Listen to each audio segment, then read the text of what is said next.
ایک روایت میں ہے کہ قبیلہ بنو کلب کے بکریوں کے جسم میں جو بال ہے اس سے کہیں زیادہ لوگوں کی مغفرت اللہ تعالیٰ اس رات میں کرتے ہیں۔ قبیلہ بنو کلب کی بکریوں کی تعداد یہاں اس لایا کہ اس قبیلہ میں سب سے زیادہ بکری ہوتی تھی۔ اور ایک بکری میں کتنے بال ہیں؟ فرمایا کہ اب وہاں تو بکریوں کا ایک ڈھیر ہے، فرمایا کہ ان کے ایک ایک بال جو ہیں اس سے کہیں زیادہ اللہ تعالیٰ اپنے بندوں کی نجات فرماتے ہیں اس رات میں۔ اس لیے شب برات کو شفاعت کی رات بھی کہے جاتے ہیں، نجات کی رات بھی ان کو کہے جاتے ہیں۔ تو میرے دوستو یہ فضیلت کی رات ہے، اس کا اہتمام کرو۔ 6 لوگ ہیں جن کی بخشش نہیں ہوتی اس رات میں۔ ایک وہ جو مشرک، جو شرک کرتا ہے، اللہ کے علاوہ کہیں جا کر ماتھا ٹیک دیا، اللہ کے علاوہ کسی کو حاجت روا مشکل کشا سمجھ لیا، فرمایا ایسے آدمی فرمایا ان الشرک لظلم عظیم، شرک بہت بڑا گناہ ہے۔ ان اللہ لا یغفر ان یشرک بہ ویغفر ما دون ذلک لمن یشاء، اللہ کریں کہ ہم جس گناہ کو چاہیں گے معاف کر دیں گے مگر شرک کے گناہ کو ہم معاف نہیں کریں گے۔ تمہاری بیوی غیر سے آنکھ ملائے تم معاف نہیں کرتے ہو، تم میرا بندہ، کھاتا پیتا میرا ہے، میں نے تم کو وجود بخشا ہے، پیدا میں نے کیا، پوری کائنات اشیاء تمہاری ضرورت کے لیے بنا دیا، اور تم کسی اور کو بھگوان ماننے لگو، یہ ہم کیسے برداشت کر لیں؟ اللہ کریں کہ ہم اس کو برداشت نہیں کریں گے۔ کسی اور کو تم خدا مانو گے، ہاں تم برداشت نہیں کریں گے۔ میری ذات میں، صفات میں تم کسی کو شریک کرو گے، میں اس کو برداشت نہیں کروں گا۔ تو مشرک کی بخشش نہیں ہوتی۔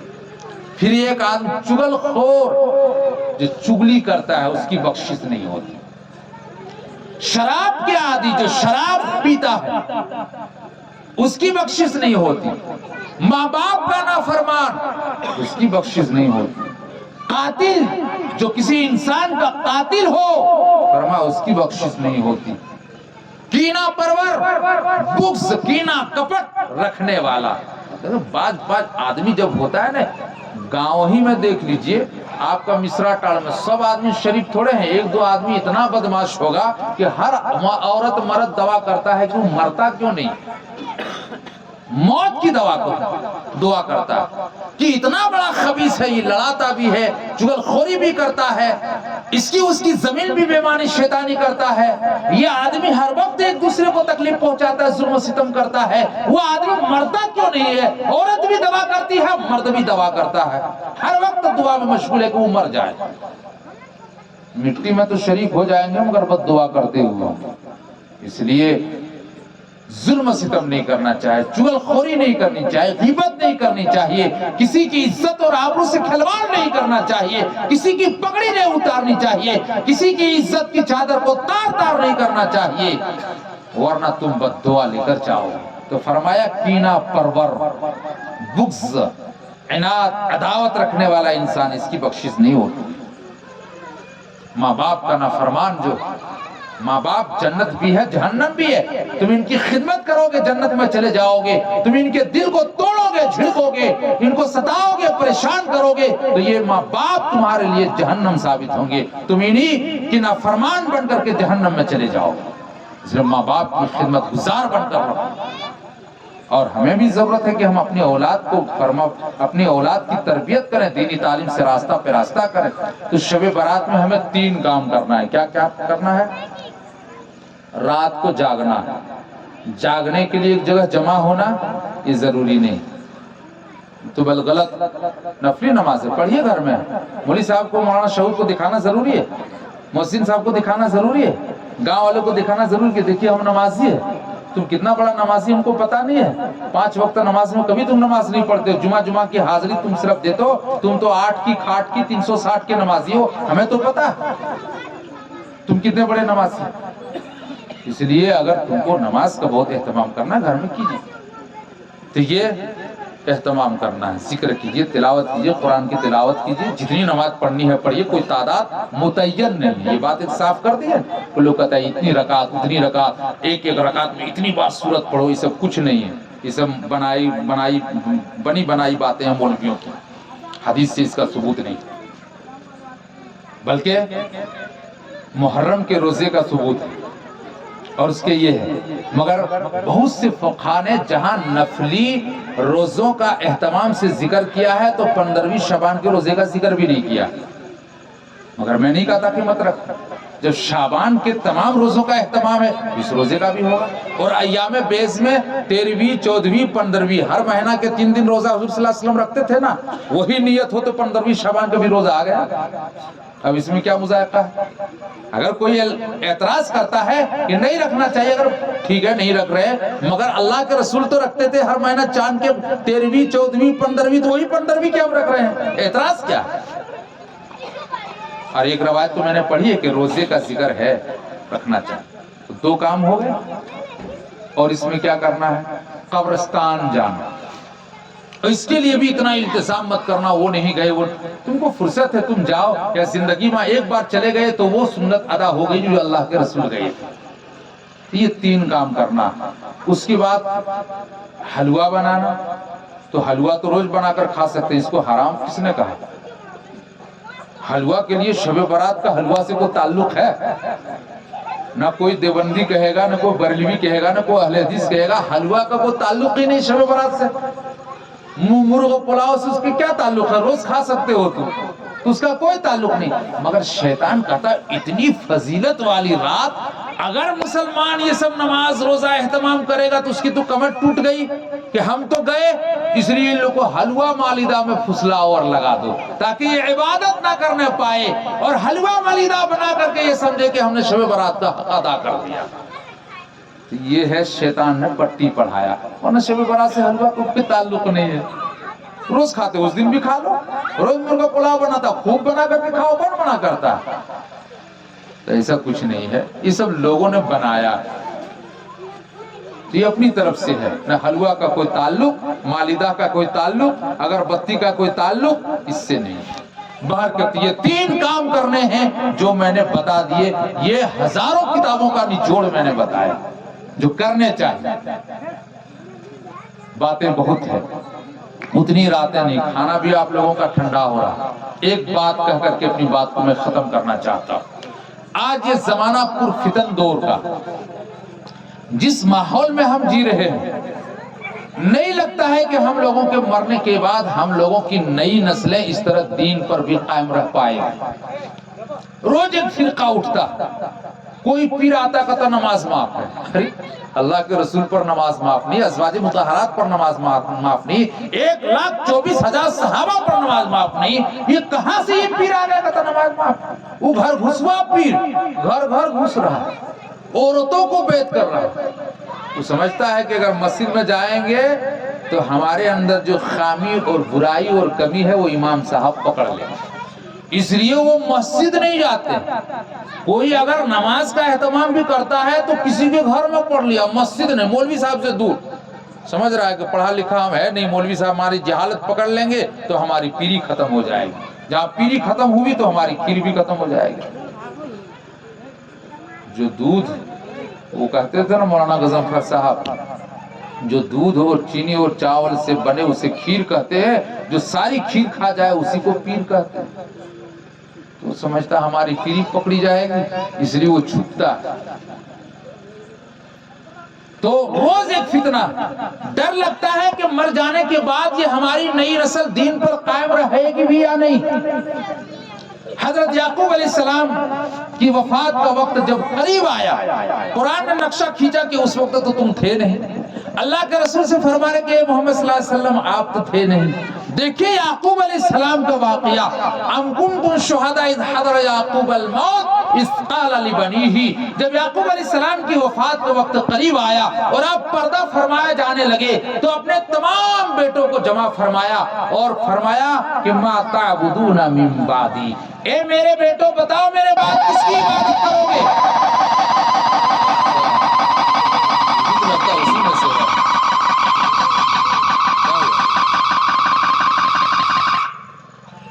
اچھا سبھی ہوتا ہے.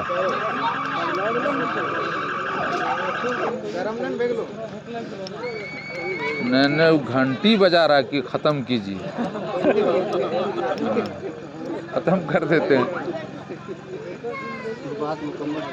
ہاں اب بات مکمل ہو جائے. کہاں ہے آواز؟ ہاں تو یعقوب علیہ السلام یہ بیٹے ہیں اسحاق، اور اسحاق بیٹے ہیں ابراہیم کے، ابراہیم کے دو بیٹے اسحاق اور اسماعیل. تو یہ نبیوں کے سلسلہ یہاں 2-3 پشت تک نبیوں کا سلسلہ ان کے یہاں. اور تو بنی اسرائیل میں 70 ہزار نبی پیدا ہوئے، 70 ہزار نبی پیدا ہوئے. تو یہ تو نبیوں کا سلسلہ بار کے. تو اس گھر میں جو اس کی پرورش ہوئی ہوگی تو کتنے دیندار ہوں گے، ان کو سمجھانے کی ضرورت ہے. مگر باپ کریں کہ بتاؤ میری بات تم کس کی عبادت کرو گے؟ وجہ یہ تھی کہ جو اللہ کی عبادت کرنے والے تھے وہ اقلیت میں تھے، کم تعداد میں تھے، اور جو غیر اللہ کی پوجا کرنے والے تھے وہ اکثریت میں تھے. یہاں ڈر تھا کہیں اگر ہم ان کو مضبوطی کے ساتھ کھڑا نہ کیا تو کہیں ان کے روش میں یہ بہ نہ جائے، کہیں ان کے وہ غالب نہ آ جائے، ان کے سماج اور ان کے سوسائٹی اور ان کا رواج اس پر غالب نہ آ جائے. اس لیے وصیت کی ما تعبدون من بعدی، میرے بعد تم کس کی عبادت کرو گے؟ تو تمام بیٹوں نے کیا کہا ایک وقت؟ قالوا نعبد الہک و الہ آبائک ابراہیم و اسماعیل و اسحاق الہ واحد ونحن له مسلمون. فرمایا کہ میرے ابا جان آپ فکر نہ کریں، آپ کے بعد آپ کے رب کی عبادت کریں گے، آپ کے آباء و اجداد کے رب کی عبادت کریں گے، اس رب کی عبادت کریں گے جس رب کی عبادت ابراہیم کرتے تھے، جس رب کی عبادت اسماعیل کرتے تھے، جس رب کی عبادت اسحاق کرتے تھے. اور ہم سب اللہ کے حکم کے سامنے سر جھکا دیں گے، چور چرا نہیں کریں گے، ہم سب اللہ کی عبادت کریں گے. تو حضرت یعقوب علیہ السلام کا کلیجہ ٹھنڈا ہو گیا. آج ہم لوگوں کو فکر ہے کہ ہمارے مرنے کے بعد ہماری اولاد کا کیا ہوگا، ان کی دکان چلے گی یا نہیں، ان کا مکان شاندار بنے گا یا نہیں، بینک کا بیلنس ہمیں موٹی رقم رہے گی یا نہیں. پیغمبر ہے، دنیا کی فکر نہیں کی، آخرت کی فکر کی. ہم کو اور آپ کو چاہیے کہ ہم اپنی اولاد کے لیے دنیا کی فکر نہ کریں، اپنی اولاد کے مر جانے کے بعد جو ان کی زندگی آنے والی ہے اس کی فکر کریں. اس کی فکر کہاں کوئی کرتا؟ بہت دیندار ہوگا تو وصیت کرے گا بیٹا یہ یہاں کھیت، یہاں کھلیان، یہاں مکان، یہاں دکان، وہاں پیسہ، یہاں ایسا، اور یہ نماز کا بھی خیال رکھنا. بہت دیندار ہوگا تو دبی زبان میں کہے گا نماز بھی پڑھ، زور سے نہیں کہے گا، زور سے وہ والا کہے گا مدھوپور کے فلاں ایسس بینک میں اور پی ایچ ڈی میں اور یہاں فلاں انڈیا آف میں اور اس میں سی ایس بی میں اور فلاں میں اور فلاں میں اتنا پیسہ ہے، یہ سب زور سے کہے گا. ارے فلاں جگہ ایک بہت بڑا کھیت ہے اور فلاں جگہ ایک بہت بڑی زمین کی پلاٹ ہے، یہاں زور سے کہیں گے نماز کی بیٹا نماز بھی پڑھ. بہت دیندار لوگوں کی بات کر رہا ہوں، اور بے دین لوگ تو کہے گا ہی نہیں.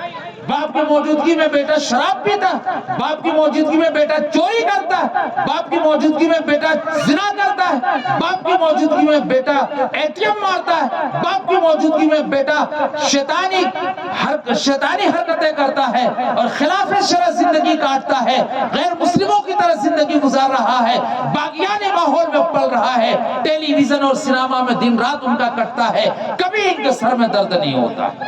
مرنے کے بعد قبر میں بیٹھ کے قرآن پڑھے گا، نماز میں باپ کے لیے دعا کرے گا، مرنے کے بعد اور بھی گناہوں میں اضافہ کرے گا اور یہ گناہ ان کے کھاتے میں چڑھے گا اور باپ کے رجسٹر میں بھی درج ہوتا رہے گا. اس لیے ہم اپنے اولاد کی تربیت کریں دینی آراستہ اور فراستہ سے. اللہ تعالیٰ پوچھے گا یہ ساری نعمتیں ہم نے دی تھی تم نے اس میں کیا کیا؟ یہ سردی، یہ گرمی، یہ بارش، یہ دھوپ، یہ چہرہ، یہ قد، یہ رنگ و روپ، چرندوں پرندوں پر قابو دیا، چرندوں پرندوں پر قابو دیا، بھائی تجھے دے کر کے بازو دیا، بہن بھی دی تجھ کو اور شریک سفر، اولاد والدین بھی دیے، اولاد بھی دی اور والدین بھی. الف لام میم قاف اور عین ہو گئے، عقل و ذہان شعور و نظر، یہ صحرا، یہ بستی، یہ خشکی اتر، اور اس پر کتاب ہدایت بھی دی، نبی بھی اتارے، شریعت بھی دی، غرض کے سبھی کچھ ہے تیرے لیے، بتا تو نے کیا کیا میرے لیے. اللہ پوچھے گا نا بتا تو نے کیا کیا میرے لیے. اللہ سے دعا کرے کہ اللہ تعالی ہم سب کو کہنے سننے سے زیادہ عمل کی توفیق عطا فرمائے. آمین یا رب العالمین. دعا کر دیں. دعا کر لیں. اللہم صلی علی محمد النبی الامی وعلی آلہ وسلم تسلیما.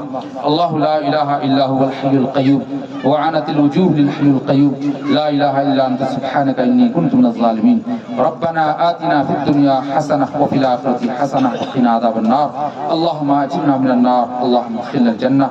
یا الہ العالمین، یا اکرم الاکرمین، ہم سب گنہگار ہیں، قصوروار ہیں. اے اللہ ہم سب کی گناہوں کو معاف فرما. اے اللہ ہم سب کی خطاؤں لغزشوں کو معاف فرما. اے اللہ جو پریشان حال ہے ان کی پریشانیوں کو دور فرما. اے اللہ جو بیمار ہے ان کو شفائے کلی عطا فرما. اے اللہ صاحب خانہ نے جس مقصد کے لیے آج کا یہ پروگرام رچایا ہے ان کے مقاصد حسنہ میں مکمل کامیابی عطا فرما. اے اللہ ان کے گھروں میں خیر و برکت کا نزول فرما. تمام قسم کی آفتوں سے، الا بلا سے، درگھٹناؤں سے ان کی حفاظت فرما. اے اللہ جن بچوں کے نام پر عقیقہ ہوا ہے ان کی عمروں کو دراز فرما. اے اللہ ان کو ایک اور نیک بنا. اے اللہ دین پر استقامت نصیب فرما، دیندار بنا. اے اللہ اے اللہ اے اللہ دینی فضا اور دینی ماحول میں زندگی گزارنے کی توفیق عطا فرما. تمام قسم کی جرائم کرائم سے اور برائیوں سے حفاظت فرما. اے اللہ اس گاؤں کو تمام قسم کے فتنوں سے حفاظت فرما. اے اللہ اس گاؤں میں خیر و برکت کا نزول فرما. اے اللہ سب کو عاشق رسول بنا. حضور علیہ السلام کی سچی عقیدت اور محبت نصیب فرما. سب کو قرآن کریم کی تلاوت نصیب فرما. اے اللہ سب کو قرآن کریم کی تلاوت نصیب فرما. پنج وقتہ نماز کا اہتمام کرنے والا بنا. اے اللہ پنج وقتہ نماز کا اہتمام کرنے والا بنا. اسی دنیا میں قبر حشر کی تیاری کی توفیق عطا فرما. اے اللہ جب خاتمہ ہو تو ایمان پر خاتمہ نصیب فرما. اے اللہ اس مختصر سی دعا کو اپنے